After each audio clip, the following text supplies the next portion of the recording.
શિયાળો હોય કે ઉનાળો, ચાટ એવી વસ્તુ છે કે દરેક સિઝનમાં બધાને ભાવતી હોય છે. એમાંય કડકડતી ઠંડીમાં જો લીલા વટાણાનો ટેસ્ટી રગડો અને એકદમ ક્રિસ્પી પેટીસ ખાવા મળી જાય તો બીજું કંઈ જ ન જોઈએ. તો આજે આપણે એકદમ અલગ જ રીતે બટેટાને બાફ્યા વગર ક્રિસ્પી પેટીસ બનાવીશું. વિડીયો તો તમને પસંદ આવશે જ, તો વિડીયોને એક લાઇક કરી ચેનલને સબસ્ક્રાઈબ જરૂરથી કરી નાખજો અને દરેક નવા વિડીયોના નોટિફિકેશન માટે બાજુમાં આપેલા બેલ આઇકનને ઓલ પર સેટ કરી નાખજો. તો ચલો રેસીપીની શરૂઆત કરી દઈએ. સૌથી પહેલાં આપણે રગડા માટે વટાણાને બાફી લઈશું. તો અહીં મેં લગભગ 1.5 કપ જેટલા તાજા લીલા વટાણાને ધોઈને લઈ લીધા છે. તેને આપણે કુકરમાં નાખી દઈએ. તેની સાથે 2 બટેટા નાખી દઈશું. આપણે રગડામાં બટેટા બાફવાના છે, પણ પેટીસ માટે બાફીશું નહીં. તો અત્યારે મેં 2 બટેટા લીધા છે, એમાંથી એક બટેટાના હું ઝીણા ટુકડા કરી લઈશ અને બીજું જે બટેટું છે એના મોટા 4 ફાડા કરીશું. કેમ કે રગડો જ્યારે બફાઈ જાય ત્યારે બટેટાને આપણે મેશ કરી શકીએ અને એના કારણે આપણો રગડો છે તે એકદમ સરસ એકરસ જેવો ઘાટો થશે. ઘણી જગ્યાએ જોયું હોય તમે તો રગડામાં વટાણા બટેટા અને રસો બંને અલગ તરતા હોય, તો એવું નહીં થાય. તો અહીં આ બટેટાને મેં 4 ફાડા કરી લીધા છે. હવે આની અંદર લગભગ 2 ગ્લાસ જેટલું પાણી, સ્વાદ પ્રમાણે મીઠું, ચપટી હળદર નાખી કુકરનું ઢાંકણું બંધ કરી અને 4 થી 5 વિસલ વગાડી લઈએ. ત્યાં સુધી આપણે પેટીસની તૈયારી કરી લઈએ. તો અહીં મેં 5 મીડિયમ સાઇઝના બટેટાને છાલ ઉતારીને ધોઈ લીધા છે. હવે આપણે આને ખમણવાના છે. તમે મોટી ખમણી આવે છે એનાથી અથવા તો ઝીણી ખમણી ગમે એનાથી ખમણી શકો છો. તો અત્યારે હું મીડિયમ જે ખમણી છે એનાથી ખમણી રહી છું. તો બધા જ બટેટાને આપણે ખમણી લેવાના છે. તો અહીં બધા બટેટા ખમણાઈ ગયા છે. હવે બટેટામાં સ્ટાર્ચનું પ્રમાણ ખૂબ જ વધારે પ્રમાણમાં હોય છે, એટલે આને ધોવા જરૂરી છે. તો અહીં મેં એક બાઉલમાં પાણી લઈ લીધું છે. તેની અંદર આ બધા જ બટેટાનું ખમણ નાખી દઈએ અને આને આપણે લગભગ 3 થી 4 પાણીથી ધોઈ લઈશું, જેથી તેના અંદરનો સ્ટાર્ચ નીકળી જાય અને પાણી સરસ ચોખ્ખું થઈ જાય. તો અહીં મેં 3 થી 4 વખત આને ધોઈ લીધું છે અને તમે જોઈ શકો છો કે પાણી હવે ચોખ્ખું થઈ ગયું છે. તો હવે આપણે આની અંદરથી પાણી નિતારવાનું છે. તો એના માટે મેં સૂપ ગાળવાનો મોટો ગરણો લઈ લીધો છે. એની અંદર આપણે આ બટેટાનું છીણ એકદમ દબાવીને નીચોવીને નાખતા જઈશું અને થોડું ઘણું જે પાણી હોય તે આમાંથી નીચે નીકળી જશે. આવી રીતના બધા જ બટેટાના છીણને આમાં નાખી અને હવે આપણે આને થોડીક વાર સાઈડમાં રાખી દઈએ પંખા નીચે, અને ત્યાં સુધી પહેલાં આપણે રગડો વઘારી લઈશું. આપણા કુકરમાં 4 થી 5 વિસલ થઈ ગઈ છે અને મેં વરાળ નીકળવા દીધી હતી. જો એકદમ સરસ બધું બફાઈ ગયું છે. લીલા વટાણા છે એટલે બફાતા કંઈ વાર નથી લાગતી.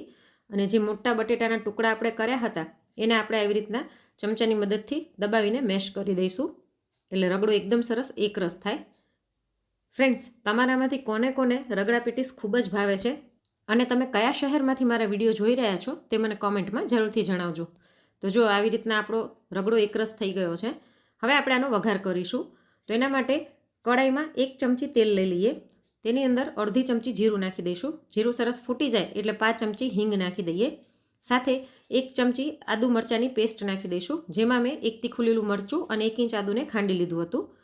તેને સહેજ સાંતળ્યા પછી આપણે જે રગડો બાફ્યો હતો ત્યાંની અંદર એડ કરી દઈએ અને આને બરાબર મિક્સ કરી લઈએ.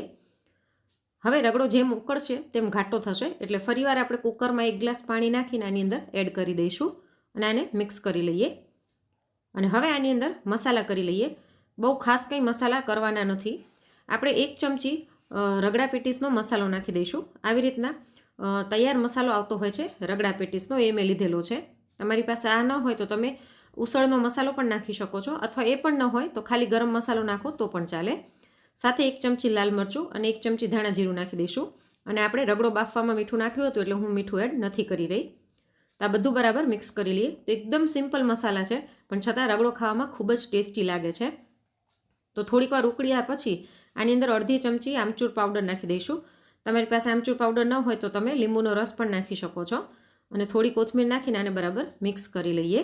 આની પહેલાં પણ મેં તમારી સાથે લીલા વટાણાના રગડા અને પેટીસની રેસીપી શેર કરેલી છે, જેમાં આપણે બાફેલા બટેટામાંથી પેટીસ બનાવી હતી. અહીં સ્ક્રીન પર તમને દેખાઈ રહ્યું છે. તમારે એ વિડીયો જોવો હોય તો તેની લિંક હું આ વિડીયોના ડિસ્ક્રિપ્શન બોક્સમાં નીચે આપી દઈશ. આપણો રગડો તૈયાર છે.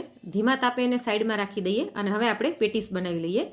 આપણે જે બટેટાનું છીણ પંખા નીચે રાખ્યું હતું તેને એક મોટા બાઉલમાં લઈ લઈશું અને તમે જોઈ શકો છો કે એકદમ સરસ કોરા જેવું થઈ ગયું છે છીણ. તો હવે આની અંદર આપણે 1 લીલા મરચાંની કટકી નાખી દઈએ. સાથે 1 ઇંચ જેટલું આદું ખમણી લઈશું. આમાં પણ એક્સ્ટ્રા કોઈ જ મસાલા નથી, છતાં ખાવામાં ખૂબ જ ટેસ્ટી લાગે છે. સાથે લગભગ 1.5 ચમચી જેટલું મીઠું અને અડધી ચમચી શેકેલ જીરું પાવડર નાખી દઈશું. સાથે અડધી ચમચી કાળા મરીનો ભૂકો મેં નાખી દીધો છે. અને બાઇન્ડિંગ માટે 4 મોટી ચમચી જેટલો આપણે કોર્નફ્લોર નાખી દઈશું. તમે કોર્નફ્લોરની બદલે આરા લોટ કે તપકીર પણ એડ કરી શકો છો. ખાલી આપણે આ બધા લચ્છા બાઇન્ડ થાય એટલો જ લોટ નાખવાનો છે, બહુ વધારે નથી નાખવાનો. તો અત્યારે 4 ચમચી નાખીને આને મિક્સ કરી જોઈશું. પછી જરૂર લાગે તો એડ કરીશું. તો હજી મને બાઇન્ડિંગ ઓછું લાગી રહ્યું છે, તો ફરીવાર હું નાની 2 ચમચી જેટલું કોર્નફ્લોર એડ કરું છું અને આને બરાબર મિક્સ કરી લઈએ. તો બરાબર મિક્સ થઈ ગયા પછી જો આવી રીતના આનું પેટીસ જેવું વળી જાય છે, લચ્છા છૂટા નથી પડતા, તો બસ આવી રીતના હાથેથી આને નાની નાની પેટીસ વાળતા જઈ અને આને આપણે શેલો ફ્રાય કરી લઈશું. તો અહીં મેં સાઈડમાં તેલ ગરમ થવા રાખી દીધું હતું, તેની અંદર આને મૂકી દઈએ. તમને એવી રીતના મૂકતા ન ફાવે તો તમે એવી રીતના ચમચાથી પણ આને મૂકી શકો છો, પણ હું જનરલી હાથેથી જ મૂકતી હોઉં છું. તો આવી રીતના 4 પેટીસ મૂકી અને આને આપણે મીડિયમ ફ્લેમ પર થવા દઈએ.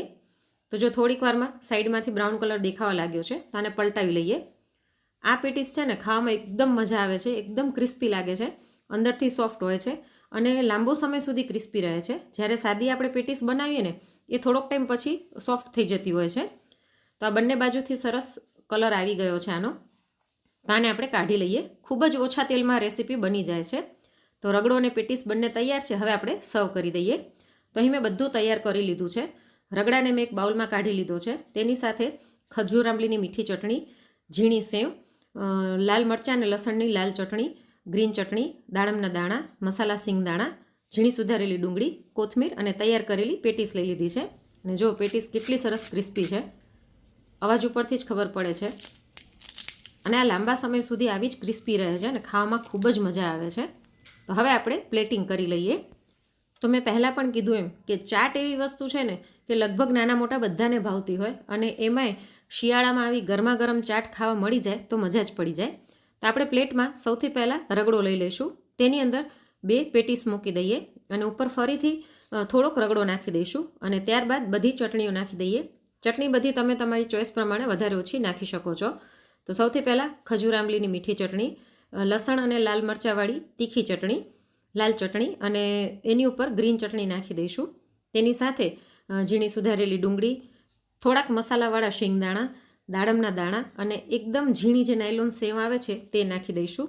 તો જોઈને જ મોઢામાં પાણી આવી જાય એવી ગરમા ગરમ લીલા વટાણાની રગડા પેટીસ આપણી બનીને તૈયાર થઈ ગઈ છે. તમે લીલા વટાણાનો રગડો અને આ ક્રિસ્પી પેટીસ જો ક્યારેય ટ્રાય ન કરી હોય ને તો આ શિયાળામાં એક વખત જરૂરથી ટ્રાય કરજો. ઘરમાં બધાને મજા પડી જશે. અને આજની આ રેસીપી તમને કેવી લાગી તે કોમેન્ટ કરીને જરૂરથી જણાવજો. અને જો રેસીપી ગમી હોય તો લાઈક કરીને વધુમાં વધુ શેર પણ કરજો. ફરી મળીશું એક નવી રેસીપી સાથે. Thanks for watching.